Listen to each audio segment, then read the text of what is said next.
Big Footy Blues. Big Footy Blues. Big Footy Blues. Turn the Big Footy Blues.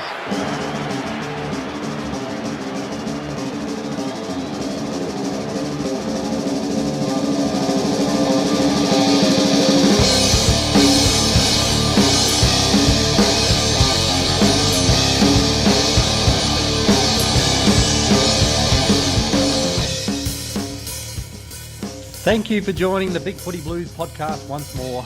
You certainly are gluttons for punishment. We are in the home stretch for the Blues with our final game of the year coming up on Saturday. Joining me as we start winding down our season. This week she's had to deal with sedated males toilet papering her house and eating her furniture. You really have to stop inviting the podcast boys around for drinks, BlueBelle. Hello guys, good to be back.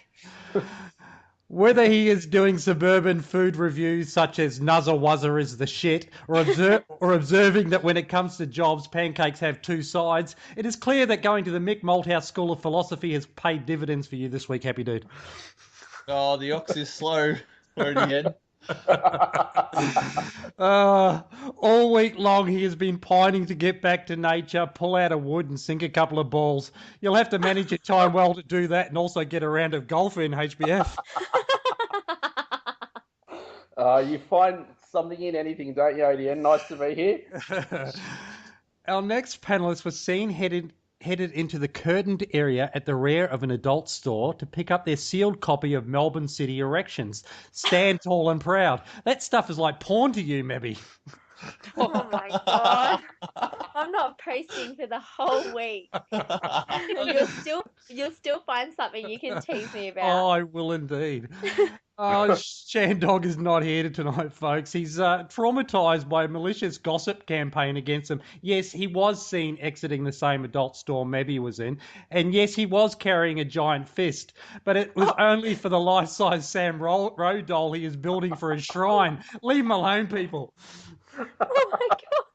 How did you come up with this stuff? It's amazing. With that, I am going to seamlessly transition into having a look at some of the news items floating around the Carlton Football Club at the moment. Folks, the Jungle Drums, they're beating strongly that Jarrad Waite is heading to North Melbourne on a 2-year deal. Have we got any thoughts on what's going on there? Well, I went to the social club dinner before the Port game, and the dinner was way better than the game, by the way. And Mark Lejudice said that he's looking forward to Waite signing in the next couple of weeks because we need him for at least another year. And I took that to mean Waite staying probably for 2 years because, like, I read between the lines even when there's nothing there to read. So, I don't know. Why would he say that if he didn't think it was going to be signed, sealed and delivered? Hopefully, but the media is reporting on it, and certainly getting a lot of airtime on Big Footy. So I don't know. It's a little bit concerning. But it is, isn't it? When there's smoke, there's fire normally. So yeah, and then you got the other argument saying Waite hasn't kicked any more than 36 goals in a year in any of his years. So what do we stress? Oh yeah, but everyone loves him when he kicks 8 against Essendon or whatever he does. Like people only love him when they want to love him. Yeah. Too true. And Brock McLean believes he will be offered another 1-year contract. So we were discussing last week, and it appears he is out of contract, and he thinks he's going to get another year. This has surely got to be for depth, doesn't it? I mean, you would have thought that guys like Graham and Cripps and Holman will be given a bit more of a chance in 2015. So surely he's got to be there as a depth player. Maybe if we can get 10 to 15 games out of him. Look. Back the club in to know what they're doing. I'm not really here nor there on this one. I've been thinking about this one for a little while, the Brock McLean re-signing, and with all the list turnover that it looks like that we're going to be having at the end of this year again, there's just not that sort of talent depth in the draft any year to replace that volume of players, and Brock would be one of the ones that I'd be happy to retain on a 1-year deal next year rather than just replace with someone for the hell of it. Like, he's a very handy VFL player and he can come in and play at AFL level, but I wouldn't want to keep him in the AFL team and keep someone like Graham out of it. Yeah, I agree with that. Okay. Coming up next is the Weekend Wake.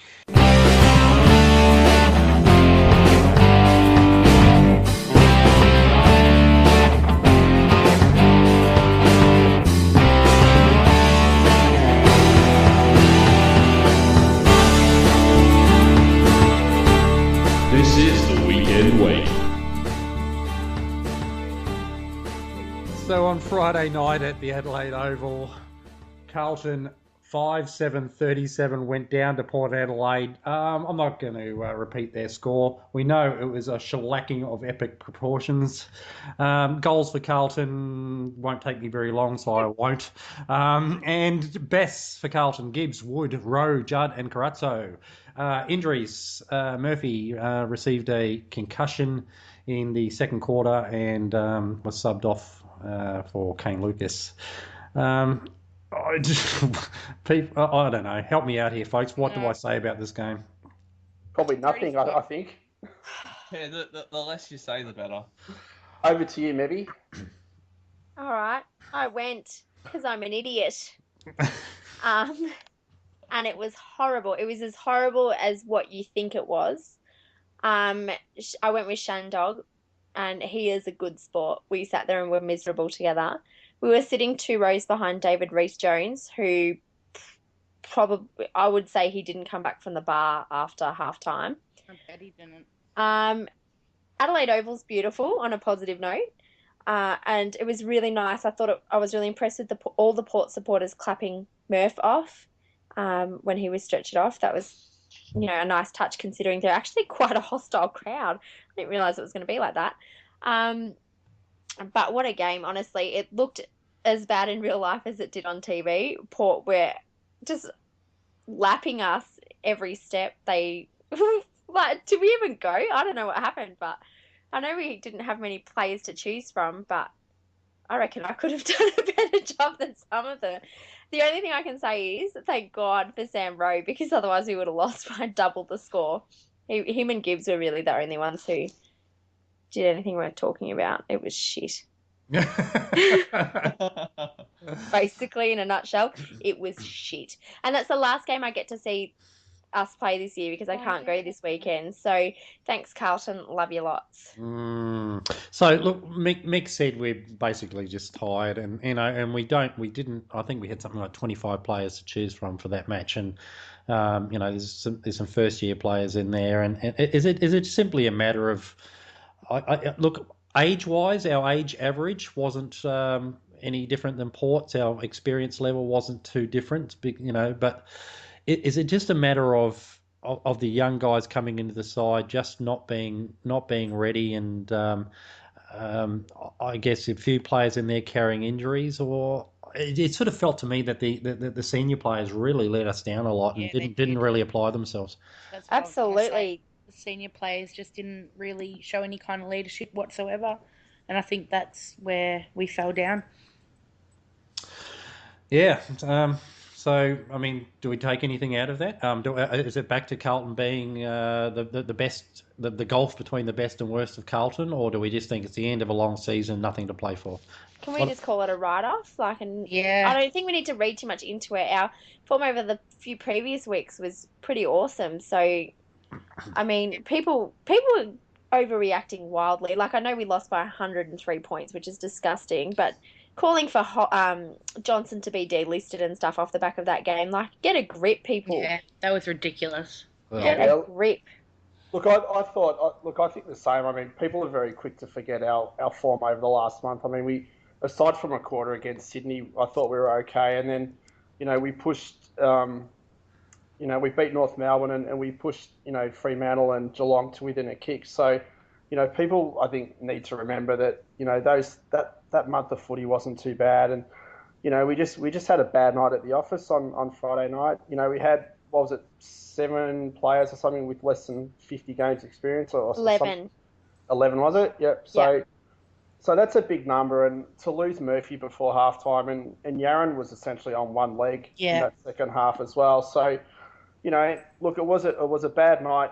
Nothing really went right for us, but you know what? We get to atone this week against Essendon, who, we can go out there all guns blazing. We've got 4 months off, and they'll be thinking, I think, of finals next week. So let's see how we go this week, and wonder if all the doomsdayers will still be around on Saturday Arvo. Yeah, somebody didn't agree with your opinion there. No. All right. Sorry, guys.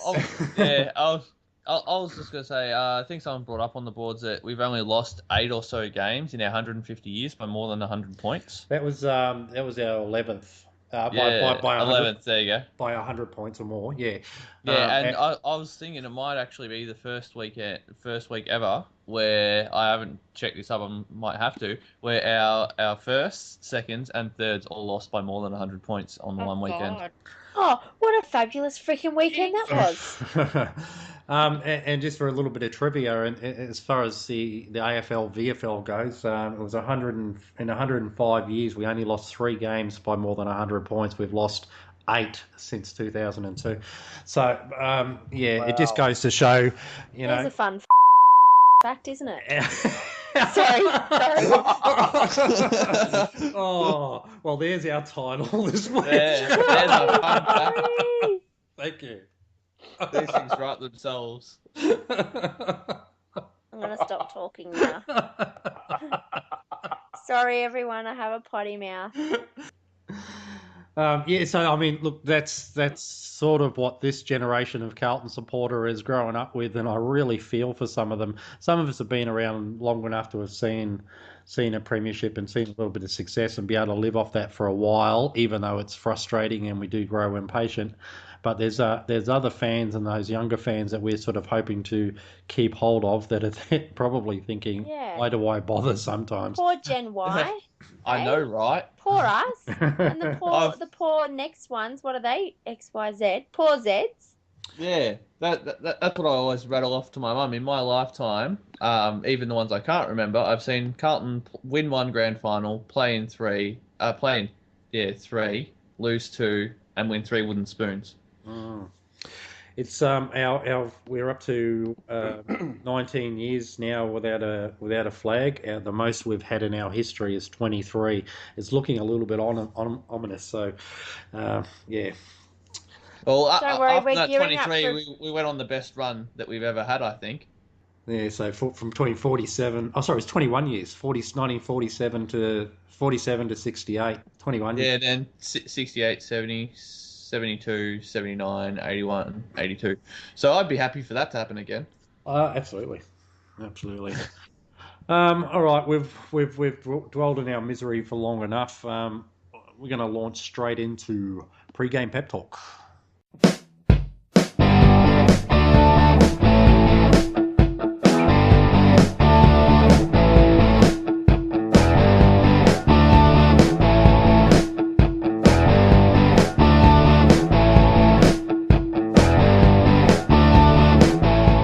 Pre-game pep talk. So on Saturday, 1:45 p.m. at the MCG, Carlton take on fierce rivals Essendon. Carlton are limping into the off-season, while Essendon will be keen to fine-tune for the finals, but don't have any incentive to win as they're already safely in there. Can the boys recover from Friday night and take it up to the Bombers this week, girls and boys? Yes. I think we can. Yep. I remember a game back in 2011 when we played St Kilda in the last round, and we essentially ran around on eggshells trying not to get injured. And because Essendon already know they've drawn to play North Melbourne and Carlisle's out and Heppel's very unlikely, I think we can just go out there and really take it up to them and crash in nice and hard. And I actually think we can win this week. So with all of our injuries, I'm going to say Carlton by 22 points. Ooh. Oh, I like that. Yeah, I think we can win. How many players have we got to choose from this week? That's Even fewer, I would say. Yeah, so I don't know do you reckon Murph will get up and play? Well, they're saying that Murphy, Everett, Thomas, and one other, I can't remember who McLean are all under tests. Really? So, okay. Yeah. What about Buckley, man? What's that about? Well, I think he's also available this week as well. So he'd actually I think be perhaps good for a sub. Sorry, Mebby, but I think Bucks to maybe come in and have the green vest and I don't know, come on after half time or something. Has he been? Selfishly, I'd be really mad about that because I can't go to this game. That's right. You can record it and watch it. Oh, that's true. Matthew Cruiser had gastro last week, so missed the VFL, and so he has been ruled out of being selection contention for the Bombers clash. So he's just lack of match time, guys. He hasn't got enough miles in the leg. So You know what? we've That's ruled him fine. out. Put him in cotton wool. It's one more game. I'd hate for something to happen. Yeah. But Jarrad he does have a sore heel, and so he's another one that could be in doubt. So yeah, I really don't think Murph would play. Like, he was out cold. Surely that's got to have some residual effects to it. Like, I mean, I'm new, doctor, you guys. I know you find that hard to believe. All I know about medicine is what I look up on WebMD. But I would think that he shouldn't play. Yeah, I'd give him a rest just because it's the last game of the season. You don't want, because where they did the study, where they were thinking about if anyone goes off with concussion, they should give him the next week in case of any damage or anything. I'd save him just from that in a pointless game. Pointless game? Yep. When is a game against Essendon ever a pointless game? I agree with you. Right now. No, it's not. We've got to win. Let's win. Their events. I hope we do, but I can't this week. I just can't get into it. They killed it. He has had a full 7 days. So, I mean, it is a full 7 days. It's, Friday night to Saturday afternoon. So, look, I think he'll be right. I obviously agree with you, Happy Dude. If there's any doubt, don't play him. But I think he'd like to, play out the season and have this last game. So, I actually think he'll play. Yeah, we also haven't beaten Essendon since this drug scandal broke as well. Yeah, that's true. Oh, well, that sucks. Well, yeah, I don't know. I think we've been fairly positive of late, and I don't know. I'm hoping there's a little bit of pride left in the boys, and they do want to finish off on a good note. God knows they rested quite well on Friday night, so they should be fairly fresh. Poor fellas. Poor fellas, it cost you an airfare. They cost me about $600 freaking dollars. Oh. I know. They actually, if you're listening, Carlton, you can make it up to me. Yeah. Just send me a tweet and we'll just hang out sometime. and then I'll cheer up about it. I thought you were just gonna settle for them to beat Essendon on the weekend. Yeah, that's what I thought. Okay, for the greater good, beat Essendon, but also if you want to hang out anytime, I'm keen. It's all about you, Mebby. I feel for the greater good as well. I'm throwing you guys a freaking bone. You spend the money and go to Adelaide. That's right. That was the biggest crime, making you spend time in Adelaide with Shandog. I know. Oh my god. But now we know where that shop is. That you great Shandog. Oh yeah. So yeah, out of all that, we've got Happy Dude not tipping Essendon, not tipping Carlton, and everybody else hopeful. Carlton by 4 points. Yeah. Oh, not against Essendon. I think that'd probably kill me. I think if it was only 4 points against Essendon. I'm going to go 10 points. Yeah, 4 points by a contentious goal kicked on the side. Oh, is it a goal? Is it not? And they call it a goal, but it might not have been. No. I'm sick of these contentious bloody games. I'm not going to be there, so it doesn't bother me. Yeah. Was it 2001 where we beat them when we had all our good players out and Yep. it was totally unexpected. So I mean that's what I'd like to see, something that absolutely demoralises them heading into the finals. Yeah. Yeah, it's just so old St. Jimmy comes back and then they get smashed in the finals. I don't know why they want him back anyway, but hilarious. Yeah. Mm-hmm. All right, we'll move on from that, folks, and it's time for a little bit of Boardwalk.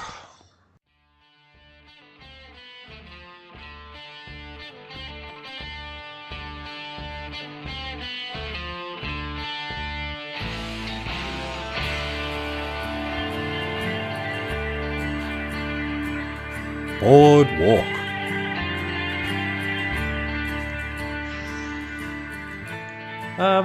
So look, just on Boardwalk tonight, I just want to thank everybody who participated in the Blues Board feedback thread during the week, and also the ongoing support of our questions and suggestions thread. We have enjoyed reading all of your thoughts, and we will respond as soon as we can. Meanwhile, our Cranium Medal Poster of the Month nomination thread for August has a few days to go. Please get in there and nominate your favourite posters this month. So I think we've got a few candidates. I will note that couple of people from the podcast were nominated. Happy Dude's already won Poster of the Month, so his nomination does not stand. Vote for Shandog. There's plenty of talk going on in our trade and list threads at the moment, and also the rumours thread as per usual. And with the season ending, these threads are going to be the place to be, I guess, because we're not going to have any games to talk about. So, is there any threads out there? Any posters? Any threads? Any posts? Any great wittisms or observations that you guys have noticed? Well, I decided that it's about time that I check into the Chicken Little thread. There was some great value there after the Port match. I still haven't given up. I'm glad to see. I was really down on some of you for giving up out there. No way. I still believe. Look, and after our final match, we'll be back next week, and we'll discuss that game. We'll maybe give our thoughts on the finals, as if we care about those other teams, and hopefully we'll have nothing bad to report out of Mad Monday. Yeah, exactly. You're not so confident. Right. No, good luck to for us anymore. No doubt we'll discuss our drafting and our trade propositions and who our best players have been for the year and sort of who's improved. Yeah, look, we'll be here all off season thinking of things to say. We've probably got another few podcasts to go with all the drafts coming up. If anybody out there wants to get on and be part of the 2014 podcast season, there's still time to put your hand up. We'd like to hear some new voices. Not that the old voices aren't compelling. Yeah, exactly. Aside from that, we're going to leave it there. I want to say good night to BlueBelle. Good night, everyone. Go Blues. Good night, Happy Dude. Good night, everyone. Good night, HBF. Good night, everyone. Good night, Mebby. Bye, guys. And it's good night, Shandog. Wherever you are. Wherever you are. And Damn, I could have got my dog to bark. And it's good night from me, and we'll talk to you next week. Go Bulls. Look out because I'm gonna stay pop. You better look out because I'm gonna stay pop.